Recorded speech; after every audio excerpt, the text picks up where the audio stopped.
Olá, muito bom dia a você conectado conosco aqui pelo Notícias Agrícolas. Está começando mais um boletim de mercado, mercado do boi, para a gente acompanhar e entender a precificação dessa arroba. Se mantendo em São Paulo aquele patamar dos R$ 235 como média, a gente tem aí a queda de braços ainda acontecendo. De um lado, frigoríficos tentando evitar novas altas aí para arroba, de outros pecuaristas evitando uma concentração de oferta. O fato é que o mercado está aparentemente equilibrado nesse patamar de preços, mas vamos entender as entrelinhas, vamos entender por que isso está acontecendo, e quem nos ajuda nesse entendimento é Douglas Coelho, lá da Radar Investimentos. Seja bem-vindo, meu amigo. Obrigado por estar aqui com a gente mais uma vez, ajudando a gente a entender esse mercado que parece que deu uma travada, né, Douglas? O que está acontecendo de fato, hein? Boa tarde, meu amigo Alexander. Boa tarde a todos os amigos de Notícias Agrícolas que nos assistem. É sempre um prazer falar com vocês. Exato, o mercado está equilibrado agora. A gente vê que a maioria dos preços de balcão em São Paulo estão ao redor de 235. Tem alguns ou outros mais folgados aí em relação à escala que tentam ofertar os 230 ou até outros fora das compras, mas é fato que o mercado trava, né? A gente viu que em janeiro, em novembro, em novembro, em dezembro, e metade de janeiro, boa parte das chuvas foram incipientes, então o pecuarista, nesse momento, estava com a capacidade de suporte das pastagens mais afetada, mas com o retorno das chuvas em fevereiro, essa capacidade de suporte foi recuperada. Então agora ele tem a carta na manga, né? Ele consegue cadenciar, vender, analisar esse preço com maior propriedade e com um bom momento para negociar. Então a gente vê que isso é um fato também que colabora para esse mercado um pouco mais travado. O pecuarista tem pasto e não quer sair vendendo a qualquer preço nesse momento. Bom, só para a gente entender então o que está acontecendo. É, Se a gente tiver que colocar aí a média das escalas, Douglas, qual que é a escala média hoje no Brasil? Hoje uma escala que englobaria, em média, os participantes seria 4,8, 4,9 dias úteis. A gente vê aqui em São Paulo, quem está mais confortável está fazendo aí os dias 14, 12 de março, mas a maioria, a grande maioria, né, o que é mais relevante está logo para o início de março aí, dia 3, dia 6, dia 7, 8, ao redor desses dias. Quer dizer, o frigorífico também não está conseguindo alongar as escalas então, Douglas. Exato, exatamente. Acho que a situação que a gente via no início de fevereiro em relação ao final de fevereiro é diferente. Possivelmente as escalas estão até relativamente mais confortáveis no início de fevereiro quando a gente compara com hoje. O tempo para alongar essas escalas, ou seja, para mudar essa situação, está mais curto. Se essa semana continuar travada no mercado físico do boi gordo, a próxima semana, mês de março, a indústria talvez vá precisar se mexer ou fazer alguma coisa a mais para conseguir deixar essas programações menos apertadas. Mas você tem alguma expectativa de melhora de preço aí para acontecer, Douglas? Bom, o mercado é sempre uma constante, né? É uma ida e uma volta, né? Quando a gente olha para a tendência de preços, para a oferta, ou seja, essa é a dinâmica praticamente geral. Nesse momento, o mercado está um pouco travado. A gente viu que nos últimos dias os preços recuaram bem, não só no físico, mas também no futuro. Então, houve naturalmente esse recuo por parte do pecuarista, que está numa situação de pasto hoje mais confortável e tentando analisar um cenário melhor. Possivelmente, qualquer recuperação da arroba poderia destravar algum negócio ou outro também daquele pecuarista que precisa fazer algum caixa nesse momento e que não teria outra escolha. Mas, sem dúvida, uma melhora de preço seria adequada para o pecuarista conseguisse mexer melhor. Nesses níveis que a gente está vendo, 235, 230, o pecuarista não passa para trás. Abaixo de 235 o negócio não acontece, então. Exato. Bem devagar, bem travado o mercado hoje. Tá. Ô Douglas, no atacado, a carne, como é que tá? No atacado, a gente viu um bom desempenho no início de fevereiro, muito mais ligado ao carnaval e também à volta das aulas, né, nas universidades, nas escolas, nas creches. Então, o mercado continuou bem sustentado. Mas na volta do carnaval, a gente sentiu uma maior dificuldade do escoamento da carne no mercado interno. a gente viu que aqueles preços da carcaça que estavam mais próximos de 16, 16,20 perderam sustentação. Na semana passada, no finalzinho, estava mais próximo aí de 15,95. Hoje a nossa carcaça está mais próxima de 15,75, 15,78 com viés negativo, puxado principalmente pelos cortes grill, cortes de traseiro, cortes nobres, né? Que tem um maior valor agregado e que também sentem um pouco mais na medida em que a população tem uma renda disponível mais curta. Muito bem. Agora, Douglas, se a gente puder olhar um pouquinho mais para frente, né? O que dá para imaginar desse mercado aí? Quais são os fatores que a gente precisa ficar atento aí? Perfeito. Isso estende-se também para outros mercados, mas a gente está falando especificamente do boi. No agro como um todo, no início de 2024, a gente viu quedas de preço do boi, do milho, da soja, quedas muito rápidas, num momento muito curto, né? Se a gente for ver de 7, 6, 8 de janeiro até agora, houve uma queda muito drástica, muito rápida, né? Num ponto em que os fatores mudaram um pouco. Então, sim, existe um pessimismo nesse momento agora, né? A gente vê correções de preço que precisavam ser feitas também, a gente veio de 2020 até 2023 num momento forte de preço, mas houve uma correção muito rápida, muito drástica. Então, a gente está vendo uma foto negativa, né? E olhando especificamente para o boi, a gente poderia ficar mais atento para o dólar. A gente viu o dólar voltando na casa dos R$ 5, por mais que a gente comentou agora, rapidamente, que há sim uma dificuldade de venda, de escoamento da produção no mercado interno na volta do carnaval. As exportações foram uma surpresa positiva para nós aqui da Radar Investimentos. Geralmente, janeiro e fevereiro são meses mais fracos, meses mais lentos. A gente teve um recorde de volume exportado de carne bovina in natura em janeiro. Em fevereiro, o ritmo está indo muito bem. Ontem saíram os dados do MDIC, né, do Ministério do Comércio Exterior, mostrando aí que nas nossas estimativas, se esse ritmo fosse mantido, a gente teria 166 mil toneladas exportadas em fevereiro, que representa uma alta de cerca de 30% a 33% em relação a fevereiro de 23, com um preço médio em dólares construtivo também, $1 a R$ 5. Então, é uma foto muito bonita. Ao contrário, né, da foto do mercado interno, a foto da exportação é uma foto muito bonita. Então, sem dúvida, a exportação está se mostrando, nesses 2 primeiros meses de 2024, com uma via muito importante do escoamento da carne bovina brasileira e, sim, também um fator de sustentação.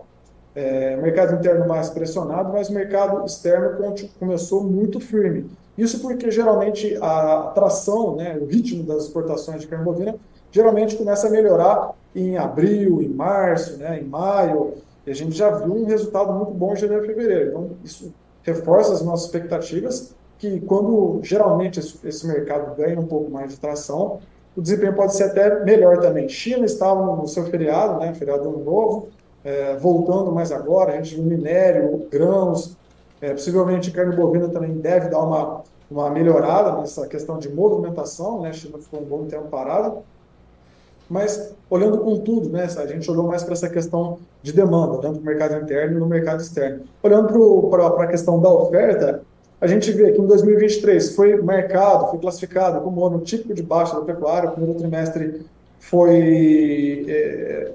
teve uma participação grande de fêmeas nos abates. Em janeiro a gente não teve pressão, praticamente não teve pressão de preço. No boi gordo, em fevereiro a gente sentiu já um pouco mais, o mercado sentindo um pouco mais, mas como eu comentei antes também, os pecuaristas estão com pasto agora. Possivelmente essa pressão de saída de safra de animais deve ficar mais para abril, mais para maio, quando realmente a gente vê uma piora da qualidade das pastagens. Nesse momento, o pecuarista está com a faca e o queijo na mão, ele consegue postergar, cadenciar, negociar um pouco melhor. Então, talvez essa pressão não tenha sido evidente nesse mercado em função disso. Mas há muita água para rolar debaixo da ponte também, né? Como a gente comentou, essa questão do dólar, a gente tem uma corrida eleitoral norte-americana acontecendo em 2024, e isso também impacta muito a precificação das commodities. A gente está fazendo uma análise breve com base no que a gente tem de fundamento hoje, mas os fundamentos mudam dia a dia. Muito bem. Bom, então, pelo que eu estou entendendo, março ainda tem um fator de sustentação de preços aí, principalmente se a demanda de exportação continuar firme aí e melhorando. E, obviamente, se não tiver nenhuma surpresa de oferta, né, Douglas? A partir de abril, aí a gente precisa rever, principalmente por conta da oferta, com condições de pastagens podendo piorar, obviamente, se o clima for desfavorável, né?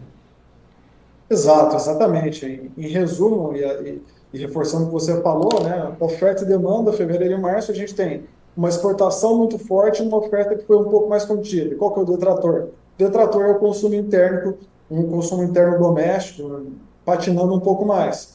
Então, isso acabou equilibrando as coisas. Se a gente tiver uma ligeira melhora do consumo doméstico, a gente pode ter um pouco mais de sustentação. Pelo lado da oferta, a gente tem que ficar de olho também nessa cadência de venda dos animais. Mas a questão do mercado externo, acho que deve ser contínua quando a gente olha para março, abril e maio. Principalmente porque China estaria voltando aí, né, Douglas?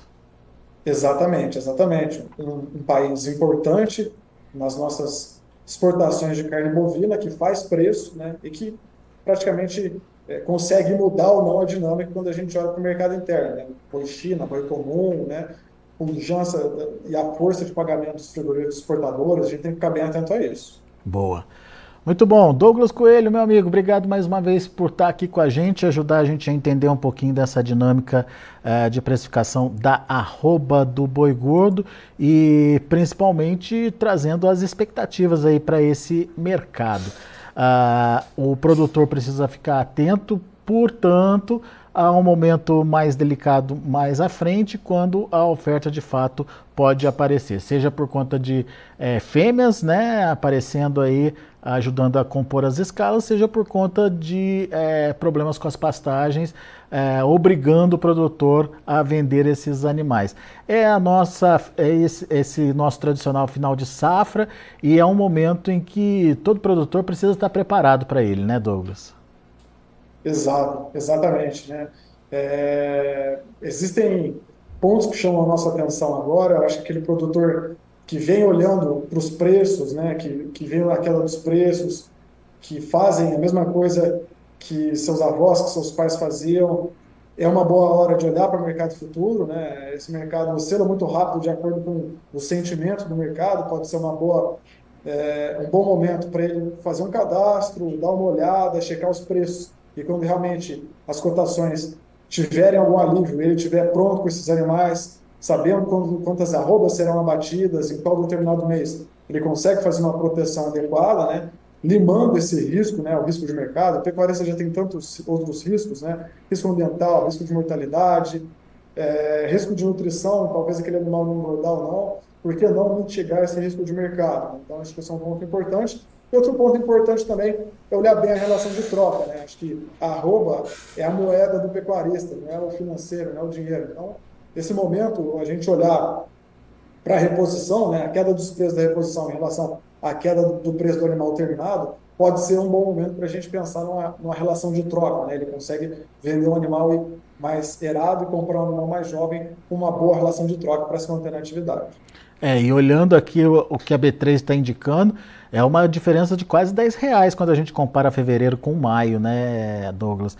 Então, assim, tudo indica que vem uma pressãozinha aí e é importante, sim, fazer essa proteção, como você falou, e principalmente se proteger para o futuro, aproveitando essa relação de troca favorável aí da arroba do boi gordo. Obviamente pela bezerrada aí. E para boi magro, como é que tá, Douglas? Boi magro, os preços estão atrativos também, né? Mas a maioria dos pecuaristas, né? Aquele movimento para o confinamento começa geralmente em abril, maio, mas a gente, quando olha para a questão dos grãos, né? Quando a gente olha para o boi magro, a gente tem que olhar para a questão dos grãos e para a arroba no segundo semestre também. Outubro, novembro, setembro, dezembro, né? Porque uma coisa puxa a outra, né? A gente olha para esse segmento, né? Então, o preço do boi magro está atrativo. Quando a gente olha para os grãos, os preços estão muito, muito, muito atrativos, né? Houve uma queda drástica, praticamente de R$ 20, aí quando a gente olha para o início de janeiro para hoje, milho na B3 saiu de 78, para hoje atuais 58,60. Pode ser um bom momento para aquele pecuarista que está pensando em olhar para o boi magro, olha um bom preço do boi magro, mas gostaria de garantir alguma compra do milho também para os meses seguintes, pode ser bem interessante, mas a movimentação assim, de preços, né, de negócio do boi magro começa um pouco mais em abril e maio. Por enquanto, a gente considera bem interessante a relação também, tanto do boi gordo quanto do boi magro. O pecuarista já pensar em amarrar, estruturar a sua margem quando olha para frente para a questão do confinamento, fechar o boi magro e engordar ele.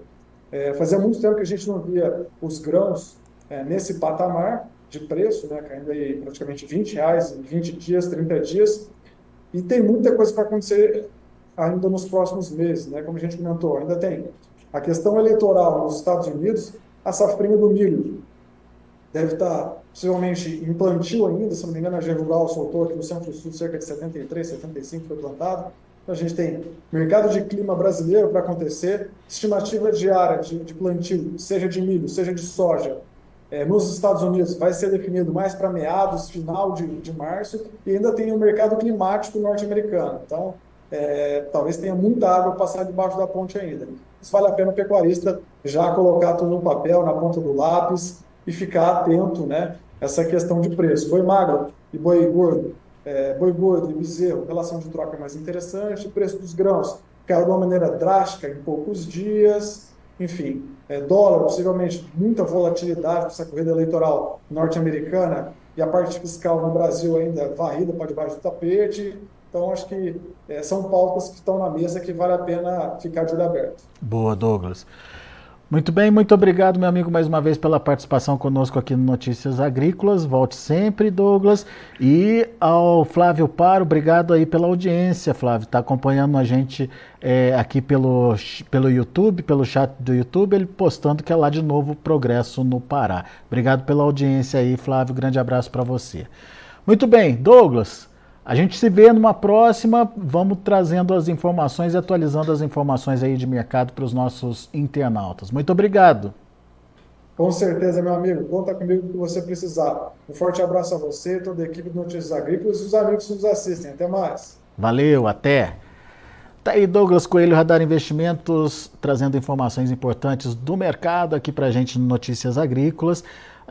Temos aí um momento em que os negócios estão travados no mercado físico, justamente porque, de um lado, os frigoríficos não querem aumentar mais os preços para tentar alongar as escalas, de outro, os pecuaristas que abaixo dos 235, referência São Paulo, não querem negociar, e daí o mercado tem poucos negócios, e o que a gente começa a ver, segundo o Douglas trouxe aqui para a gente, é uma redução no tamanho das escalas de abate pelo Brasil. Bom, deixa eu passar para vocês como estão os negócios lá na B3. De olho na tela, você acompanha comigo. A B3 está em andamento nesse momento. Fevereiro, R$ 236,35, com alta pequenininha de 0,02%. O março, R$ 231,65, alta de 0,65%. Abril, R$ 227,00, alta de 0,24%. E o maio, R$ 227,35, alta de 0,13%. Olha aí a diferença do maio para fevereiro, quase R$ 10,00, R$ 9,00 exatos ali, cravados ali para você que nos acompanha. E a gente tem o indicador CPEA, R$ 236,45, fechou com leve alta também ontem, 0,08% de elevação. Muito bem, a gente vai ficando por aqui, agradeço muito a sua atenção, a sua audiência, daqui a pouquinho a gente volta com outras informações mais destaques, tem também João Batista Olive com Tempo e Dinheiro.